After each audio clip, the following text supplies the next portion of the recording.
The signal from Mars went dead 3 weeks ago.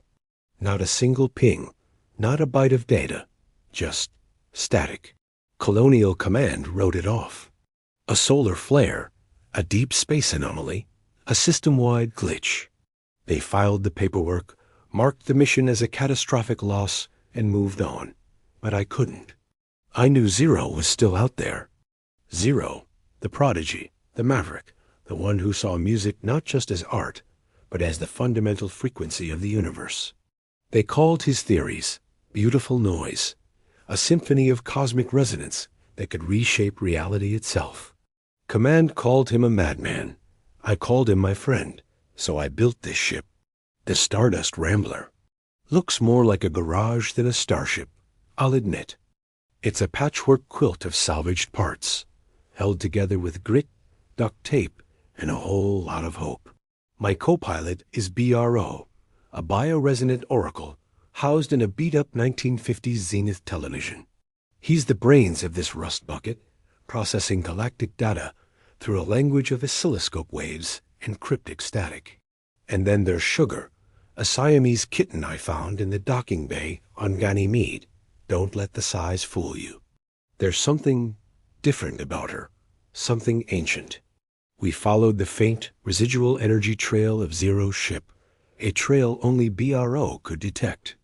It led us here, to the crimson plains of Mars, and a place not found on any official map, the Great Martian Marshes. It's a vast, primordial swamp, not of water, but of a thick, viscous, purple sludge that bubbles with methane and glows with a faint, sickly light. And this is where we found it. Zero's ship, or what was left of it. The Seraphim, torn open like a can, half sunk in the mire. There were no signs of a crash. This was an attack. That's when our own trouble started. A power surge fried our primary engines, and we dropped out of the sky, landing belly deep in the same purple muck. We're stuck. The air outside is toxic, the sludge is corrosive, and something is out there watching us. For the past hour, VRO's screen has been pulsing with a frantic neon green rhythm, a warning.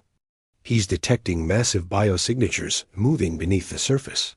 And Sugar, she's been staring out the main viewport for an hour, her back arched, a low hiss rumbling in her chest.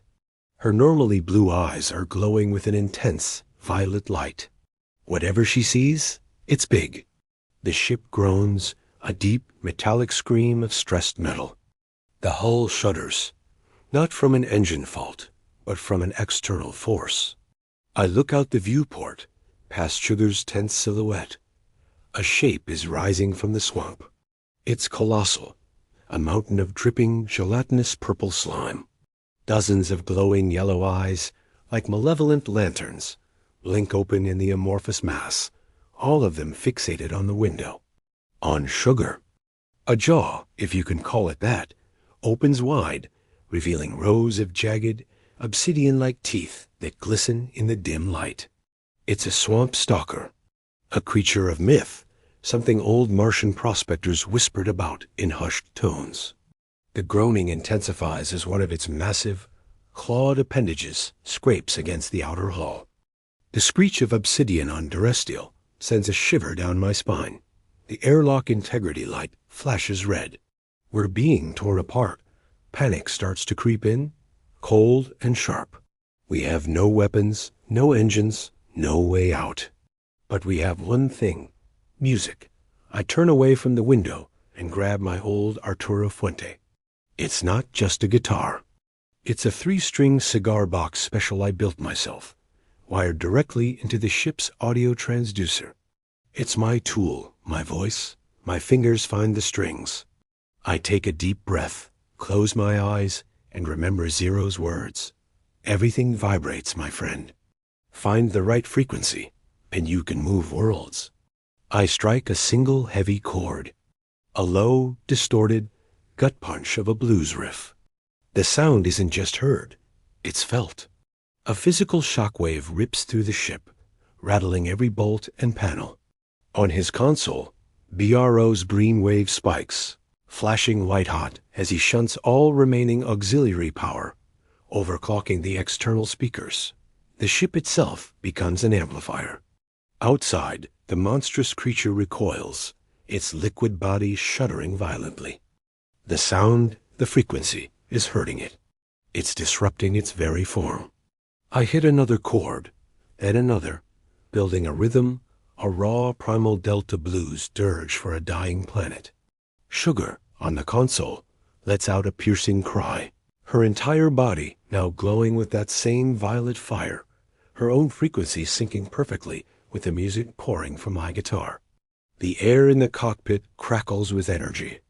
The swamp stalker roars, a soundless scream of agony, its yellow eyes flickering as its form begins to destabilize, to melt back into the swamp. We're fighting back, we're pushing it away. But I can feel the ship's power cells draining fast. We can't keep this up for long. My hands are starting to cramp. The feedback is threatening to blow every circuit we have left. It's not enough. We need more power, a stronger signal. We need a miracle. And then we see it. Through the sludge-streaked viewport, high above the murky Martian sky, a pinprick of brilliant blue light appears. It's descending fast, a controlled burn, cutting through the atmosphere like a sapphire blade. BRO screen flashes a new pattern, a complex, joyful waveform I haven't seen since I last saw my friend. He's here? I don't know how, but he's here. As the blue light gets closer, a new sound begins to weave its way into the chaos. A high, ethereal melody, a complex and beautiful harmony that resonates perfectly with my grimy blues riff. It's the beautiful noise. It's Zero. He's answering our call. The two melodies, one from the swamp and one from the stars, begin to lock together, creating a new, impossibly powerful frequency. The real fight is just beginning. Stay tuned, because this is about to get loud. Thanks for watching, and if you want to see what happens next, make sure to hit that subscribe button. You won't want to miss it.